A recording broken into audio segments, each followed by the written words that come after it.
Hey y'all, Chuck here in Nakhon Phanom, Thailand.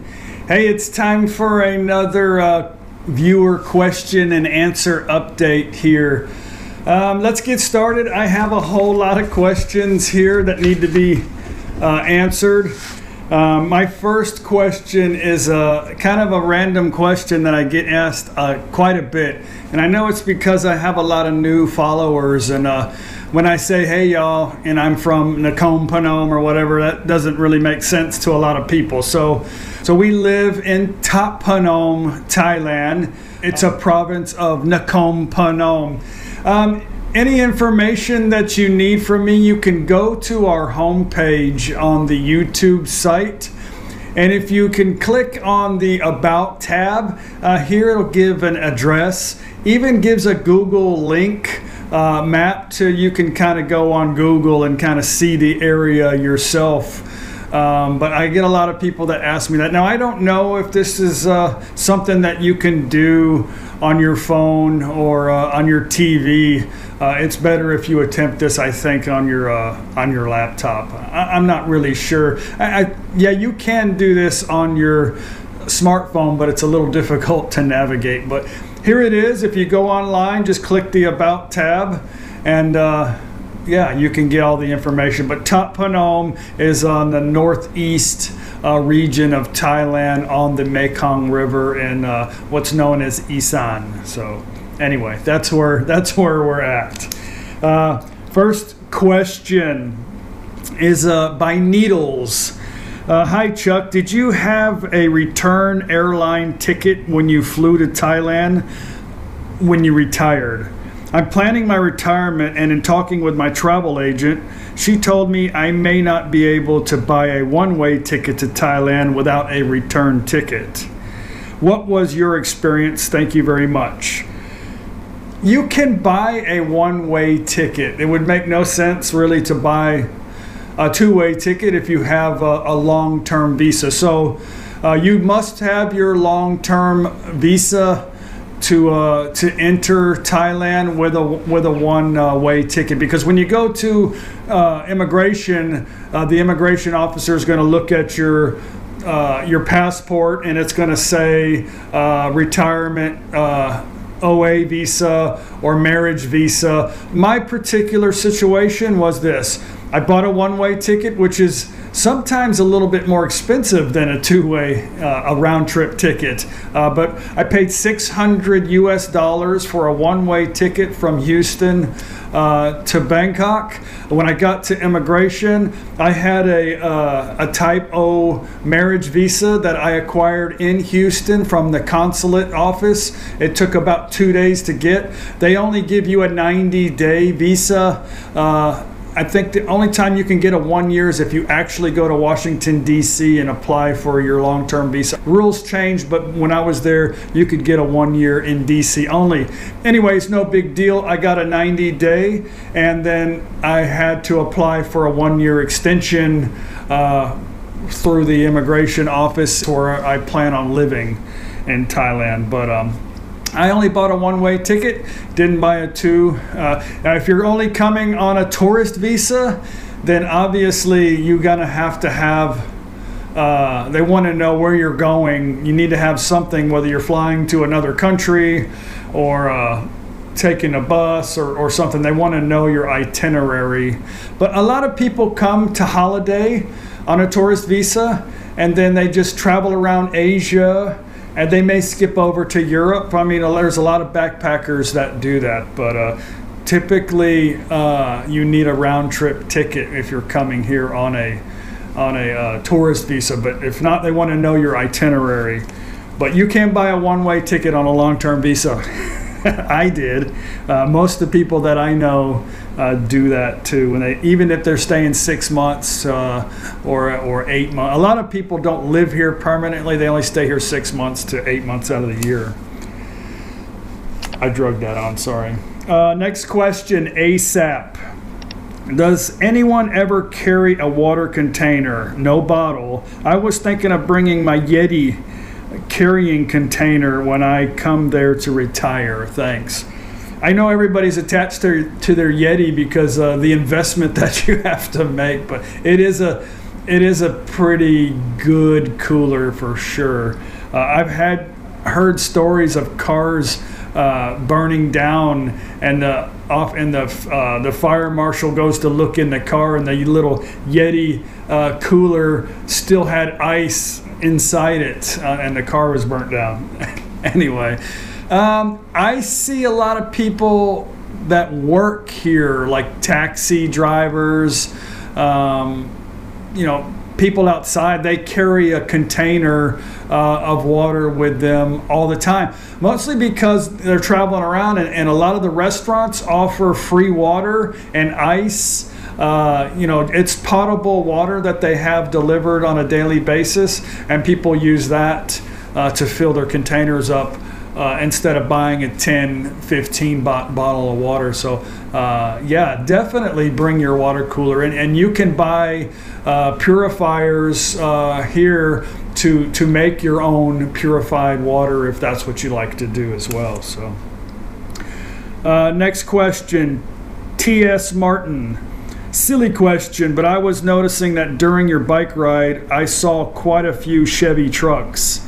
I was wondering what other USA brand vehicles are over there. They have Ford. It's very, very, very popular here in Thailand. The Ford Ranger and the new Ford Everest, which is an SUV. I don't know if it's in the States. I don't think so, but it's very popular. They don't have Chrysler products here other than Jeep. Jeep is pretty popular. However, I have never seen a Jeep dealership, but they do sell Jeeps. I guess they import them in here from the US, but I have seen Jeeps, and a lot of the Jeeps that are here are left over from when the military was here. But I've seen Jeep Wranglers, Jeep Cherokees, Jeep CJs, and all that, but I haven't really done the research, I apologize, on Jeep dealerships, but I haven't never seen one. But they have Fords and they have Chevrolets, but I haven't seen like a Dodge Charger or any. There's no Dodge dealerships or any of that stuff. Why, I don't know. Next question, Jacob Hogan. Hey Chuck and Paige, thanks for the videos. You're welcome. I'm wondering, what do you do about your mail in the US, and how do you maintain a US driver's license? Thanks. Good question. We just made a trip back to the United States. The timing was mostly because Paige's driver's license, and she needed to get it renewed. It usually, now when you're older, it lasts like 10 years, but she was able to do it online. I think within a couple months, or I think 90 days prior to your license expiring, you can attempt to do it online.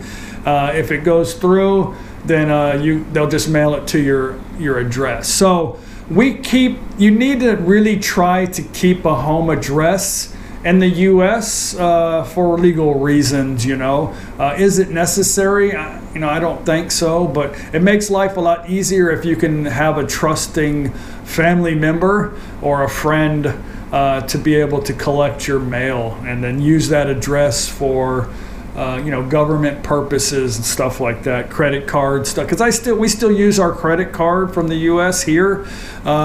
We like to maintain that and keep the rewards from that, so that's all used with my mother's address. Same with the driver's licenses and all that stuff. That's all kept with my mother. Now, if she decides to move, then I guess I'll just have to get another family member or friend to take over the misery of collecting my mail. But I recommend having, somebody maintain an address for you. So maybe you can send them some stuff from Thailand as a gift, every now and then. Next question, Eon Black. After tasting American food again, does it still taste good, or do you prefer Thai? That burger looked pretty sad. I don't know what burger you're talking about. Most of the ones I ate were decent, except the one I tasted at the HEB. I'm not sure what you were referring to, but anyway, You know, American food is very tasty. Is it good for you? No, probably not. I felt pretty miserable there because I kind of became toxic because I wasn't able to digest the food after being in Thailand for a while. But you know, in America we have a combination of multiple cultures, so that those cultures bring their cuisine to the table, and it's awesome. You know, in Thailand you can only get Asian food, really. Anything outside of that, it's difficult to get the proper ingredients if you want to make authentic outside of Asia food, you know. So to answer your question, Ian, I love Thailand food. I love how I feel when I eat Thai food. The problem is I feel like in the future I'm going to get bored eating the same dishes all the time, really. Maybe, I don't know, but I can cook, and I like to mix it up, and I can make my own stuff here. Now, it's not the same as it is back home because it's not the same ingredients, but I'm sure it's much healthier here. So I prefer to be healthy. Being in Thailand, or coming to Thailand, one of the reasons was the health benefit of the food here in Thailand. So I'm always gonna be thinking of that anyway. I can eat, and you guys have seen me eat an entire table full of food, and I never feel like I just ate a truck, you know. Like you can go to America and have a fast food little burger and french fries and a soda or cup of tea, and you really feel hit hard when you walk out of there. So I prefer Thai food, but I love the fact that there's just a wide variety to choose from in the US. So I hope that answered your question. Next question, Sergeant Chad. Here's the dumb question of the week. I doubt it. Is there anything to hunt in Thailand? If so, what weapons are used? Great video. If y'all make your way up to Irving, look me up. Stay safe. Irving, Texas, I'm sure. But obviously we're back. There is no hunting in Thailand. You know, sometimes Thais like to trap animals for food, maybe a lot of hogs, stuff like that. But they raise animals for food. You know, the thing about hunting, okay, hunting is a sport really we like to do in the States. But in Thailand, Thai people are Buddhists, and Buddhist people have a respect for all living creatures. They have a respect for animals, and it's part of the Buddhist culture. But you know, they do eat meat, and they do slaughter animals for food, but they will only do it in a manner of survival, and they never kill more than what they need. Are there companies here that package chickens and beef and fish and stuff like that? Yes, of course, but for the most part, the Thai culture only has what they need. You know, they don't really hunt with a gun. They'll trap hogs and stuff like that, and they'll pin them up, and then they'll breed them, and then they'll eat them eventually. So, plus owning a gun as a foreigner is definitely a no-no. The laws about owning a weapon in Thailand are all over the internet. I've discussed this in probably 3 different Q&As. So if you want to hunt, take a quick flight to Australia, you know, something like that, but it ain't gonna happen in Thailand. They do have fishing resorts here that I'm interested in going to see here pretty soon. Next question, Lad Chuck, can you ever become a Thai citizen since you are married to one, or do you have to go through this yearly for the length of time that you're in Thailand? Also, is it any different if you would be on a retired visa? Let me answer the last part of your question. the differences between and the benefits between the two on a marriage visa and a retirement visa. The retirement visa is extremely easy to obtain. A lot of times, and I've shared this before, you can just obtain an attorney or law office to handle all your business. You pay them the fee and they'll take care of everything for you. It's really easy. You just need to have, typically the rules are 800,000 baht in a bank. For more than, after you've been here, it needs to be in the bank for 3 months, and then, or 65,000 baht a month, or be able to approve with an affidavit stamp from your embassy that you have this money coming in. There's different ways to do it. The best way is just get an attorney, but on a marriage visa, it's half of that, but it's double the paperwork, and it takes 3 times the amount of time to get it approved back to get your extension. So it's difficult on the immigration officer, and you can, like I said, you can just get an attorney and simplify everything, and they'll handle that for you. But with a marriage visa, I can easily get a work permit. The only thing is that it's easy to get a retirement visa, and it's a little bit more difficult on a marriage visa. But I'm only 49. Next year I'll be 50, so it'll be different for me next year. To become a citizen in Thailand, to become a Thai citizen, yeah, there are ways of doing it, but it's just about impossible. I mean, there really needs to be a reason why Thais want to accept you as a citizen of their country, because typically we're always just a visitor in the country, along with everybody else, just like the Chinese and the Middle Eastern and people that are on the same continent. They still have the same rules apply to them too. So we're always a guest in the country, and we need to respect the Thai values, and it's typically just a yearly thing that you got to go extend every year. So the rules are pretty complex. Actually, the rules are written out on how to obtain a citizenship, but it's still at the discrepancy of the officer to decide whether or not you should deserve this. So basically, you have to obtain a visa consecutively for over 3 years, 3 to 5 years. It has to be your permanent residence here. You have to fall into a criteria of a list of things, whether it's investments in Thailand. Easiest thing is to be married to somebody in Thailand. You need to speak fluent Thai. You need to be able to hold a conversation with the immigration officer or Thai person. You need to be able to sing the Thai national anthem and understand it. You need to sit down and have an interview with an immigration officer, and he will talk to you about politics, current events. You need to swear your allegiance to the king. There's a lot of things that have to be done for you to gain their interest in wanting you to become a Thai citizen to benefit you. So if you ever did achieve this, you could do a lot of things. You could buy property. You can own a business and manage a business. You can be upper management in a business. You could do the things that a Thai person pretty much can do, and even get on.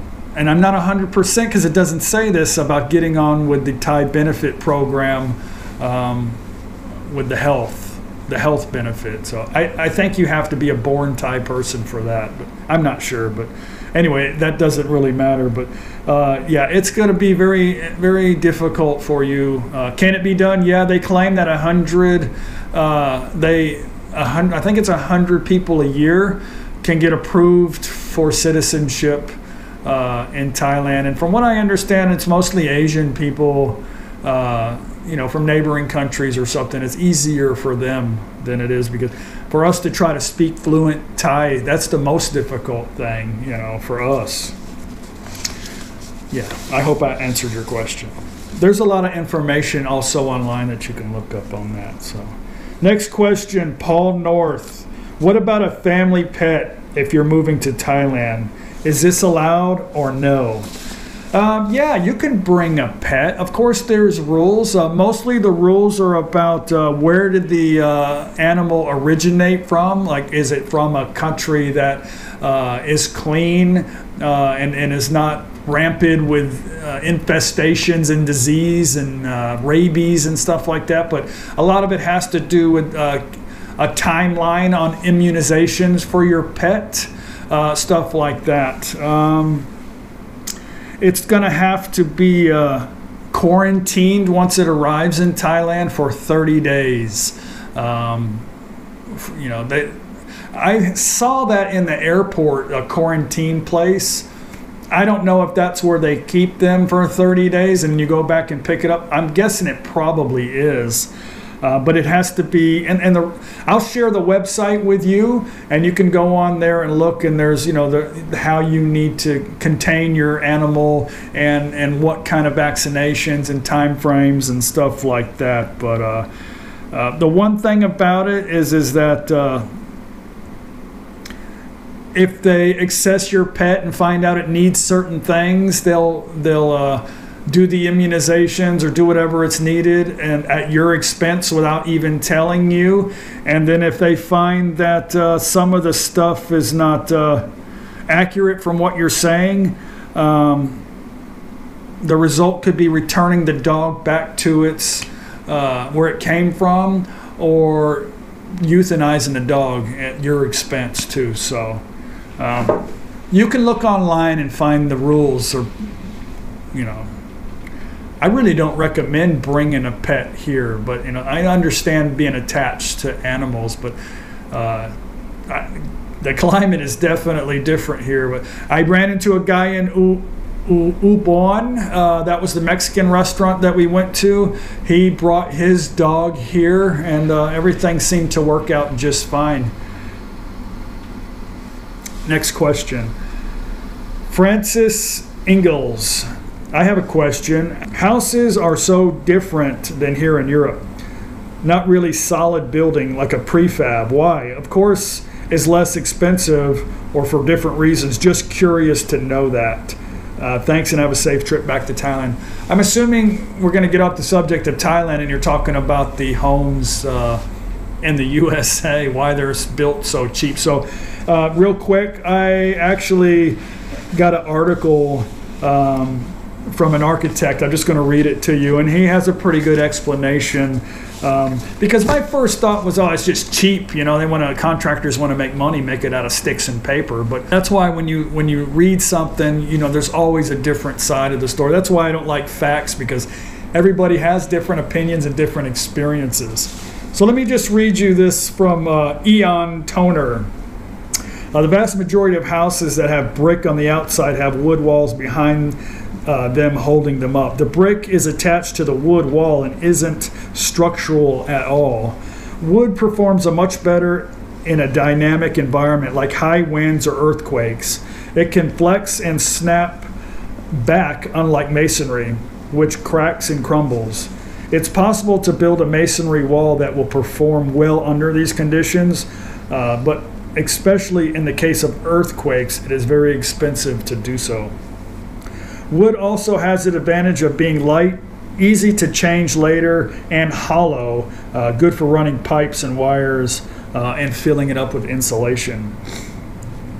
In older American cities, you'll find lots of houses that are actually structurally made from brick. I'm from Philadelphia, and I mostly work on these houses. If you saw the condition of many of them, many built around the turn of the 20th century, 100 years or so or less, you would think that they were so sturdy. They're not. The most important thing is still maintenance to any kind of home that you have. So basically he's saying structurally it's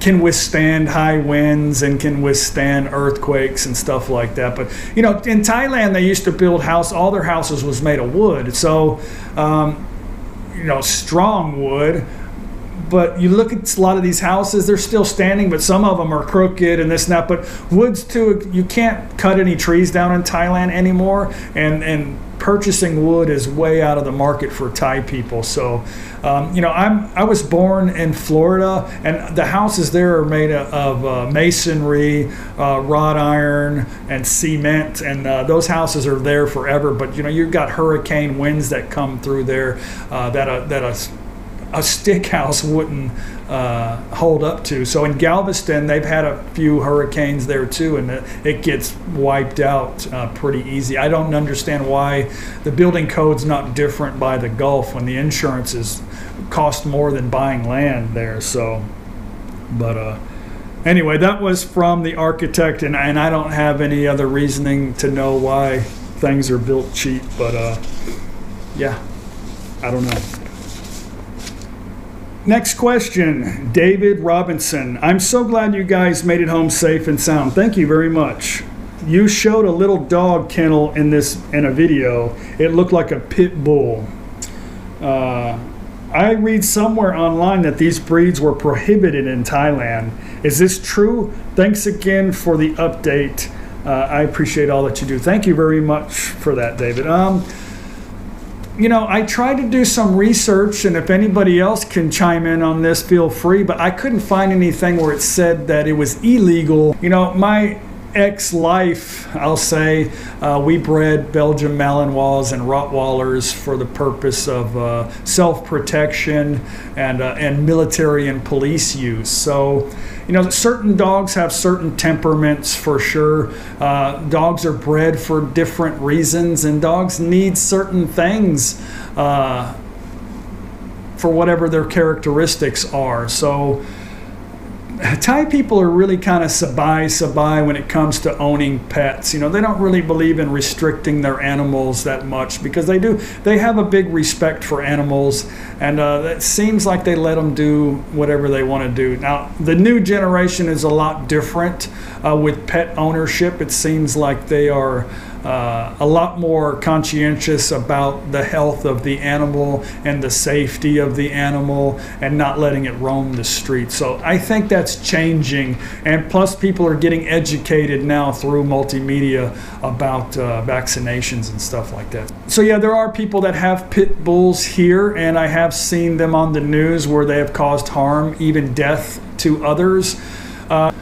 Pit bulls are a terrier bulldog mix. They were bred. There's different things that say why they were originally bred and what they were used for, but ultimately they were used for fighting. They were bred for fighting, and a pit bull together will fight till the death. It is their character. So these dogs really depends on how they've been raised and their temperament. So they get excited like anything. There's a lot more meaner little dogs than anything. The worst thing you can do is run from a dog. They get real excited. I've learned on riding a bicycle now that when I feel like I'm being watched by a dog in anticipation of me coming by so they can run after me, if I stop pedaling, they have a different look in their eye. They get excited if you watch a dog when you're on your bike, they're always looking at your feet. Look next time. Stop pedaling and just coast by them.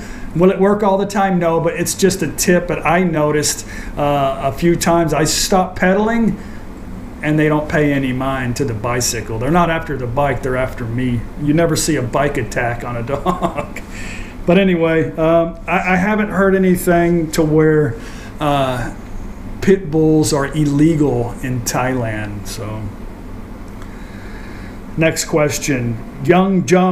I'm currently planning on traveling to Thailand again this fall for much longer stay, and will be buying a used motorcycle that I'm hoping I can adventure into Laos for a few weeks with. I was wondering if you could ask him, I guess my Lao friend, if he could confirm that there is a minimum 250cc motorcycle engine size required to cross from Thailand into Laos.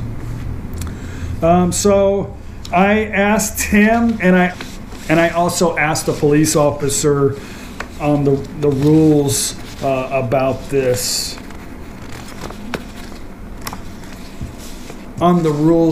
So yes, you can't drive a moped into Laos. No. The biggest problem is theft. People coming over here from Laos, stealing their motorcycle, claiming it's theirs, so they just cut that off. But there are big bike clubs that travel all over Asia through country to country, and a 250cc called a big bike will be no problem. There's other ways to go traveling into Laos. I mean, you can rent a moped in Laos, but in Thailand, you're not, if your moped is registered in Thailand, you are not allowed to take it outside of the country, period. If you own a big bike, 250 cc's, and it's registered in Thailand, you are not allowed to take it outside of the neighboring countries of Thailand. You know, like Cambodia, Laos, Myanmar. You can go there. You have to get a passport for the motorcycle, and you have to buy insurance in that country that you're going to. So let's say you want to go to Laos and you have a 350cc motorcycle. You have to obtain a passport for the motorcycle and purchase insurance in Laos, or purchase Lao insurance for that motorcycle, along with Cambodia and everywhere else. That's the requirement to get that. So that's what was told to me by the police officer. Things change, and there's always sometimes maybe this and that going on, but I think if you're going to ride your personal vehicle, or and this goes the same with cars too, as far as the passport and the insurance. So if you're going to drive your personal vehicle over there, you need to make sure it's legal so you don't lose it, easily lose it, come back on a bus. But anyway, I don't recommend driving over there. I recommend taking transportation across and then renting something there. That to me would be the easiest thing to do. But there are bike clubs but they don't have their motorcycles registered in Thailand. They're usually registered somewhere else, and then they can travel through Thailand or do whatever the rules apply for that country. That's what I was told. Next question.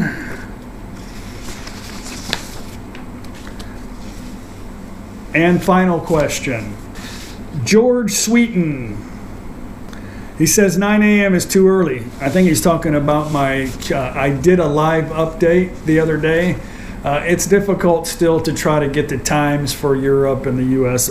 I'm going to try to rotate it. So next week I'll do it at the evening time here instead of the morning. He asks, do you ever close the shutters in the house? I see you have a security camera. What system is it? Did you or your papa do it? He also asks, have you done your own car maintenance or that of the family? Mafia, like any fixing of the tuk-tuk engines, even just to keep your hands in it. The security cameras was Paul Red's idea. I don't know the name of the company. It's something here in Thailand. If you really need to know, I can find out for you. I don't know if you live here and you're trying to obtain it. I'm not sure. Actually, let me do this. Let me look on my phone right now, because I have it. I can look at it on my phone and monitor it. So I think it's able to. So it is called OCS. Hang on a second. So it's called OCS system, and I'm able to connect to it on my phone pretty easy, and I can see what everybody's doing downstairs right now. So, and I can talk to them, which is pretty cool. No, I don't do any car maintenance on my vehicle. I don't even want to put gas in my car. It's so cheap to get anything done. I had an axle seal go out on me last year. So I had an axle seal replaced, which required them to pull the axle out of the differential, which required new grease and all that stuff. Then the seal, and then they went ahead and replaced the bearing as well. And I had a couple other little things, a wiper done, wipers replaced. I made a video on it, and it was like a 1,200 baht to get this stuff done. So you can't get anything done for $30, $40, $50 in any part of the planet, I think. So there's no sense in me trying to do anything myself, and I really don't have any desire to work on anything yet after spending a lifetime of doing it. And I get this question asked a lot, really, about working on cars, you know, as a mechanic. You know, it's in our blood, but the car business, the customers really ruined me. I think it's the mentality of people these days. You know, they expect something for nothing. And, you know, here's an example. So you bring your car to me, and you obviously haven't really done too much maintenance to it because it's either expensive or you're not sure if you really need it just because somebody's telling you or not. It's, for some reason, everybody's got the idea that mechanics are trying to rip them off, okay? So if I tell you you need a timing belt at 90,000 miles on your Mitsubishi Eclipse, you know, and you do it, and then I say, well, let's change the water pump because it's right behind the water pump, and then you say, oh, no, I'm not going to change the water pump. Now you're just trying to add stuff to it. You know, I'm going to recommend the pulleys, the bearings, everything as a kit with the water pump because I'm already in there, okay? And you might as well change it. So if your water pump goes out, you know, 2 months later, I'm charging you to remove the timing belt and all this stuff, and then you're pissed off because you're having to do that. Or I've recommended something to you as far as maintenance, and then you have a domino effect of problems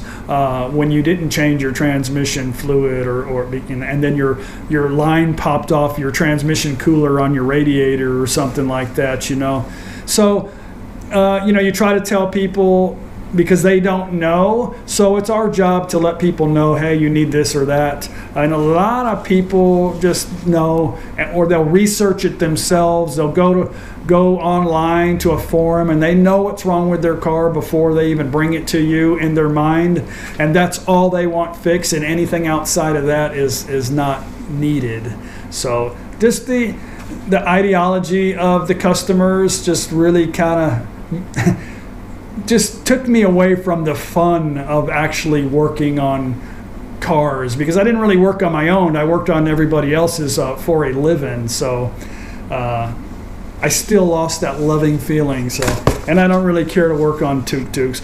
Anyway, guys, that's the end of it. I had a lot of questions. Hopefully I got them answered to you online. A lot of the questions that I get I know are personal, and you don't wish for me to share. I kind of thinking that by some of the questions.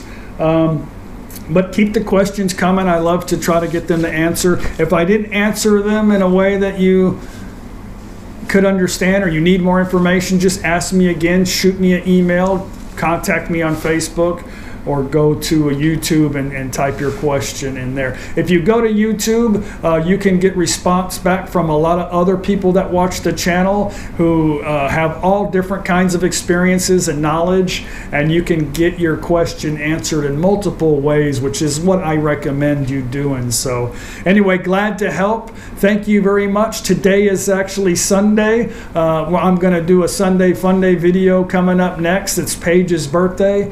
I'm gonna try beer pong with the ladies. I think it's gonna be hilarious. I don't know, we'll see. Trying to get them to do new things is difficult sometimes, but if it all works out, it's gonna be fun.